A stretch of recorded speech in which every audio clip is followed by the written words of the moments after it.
ఎన్నాళ్ళు చెప్పలేదు మరి. అన్నం తిన్నావా పడుకున్నావా అంటేనే ప్రేమ ఉన్నట్ట.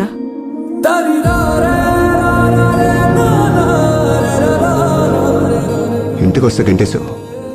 పైనుంచి చూశాను కదా. కనపడగానే కొట్టావు. ముట్టుకోవాలనిపించింది. హాస్పిటల్ ఇష్టం లేదన్నావు కదా.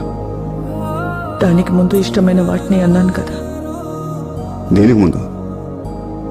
రే, చిన్నప్పుడు తినటానికి ఏడిపించాం, ఇప్పుడు మాట్లాడటానికి ఏడిపిస్తావా?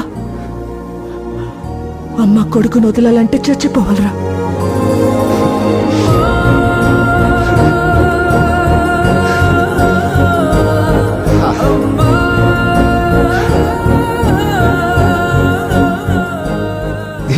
వెంకట స్వామి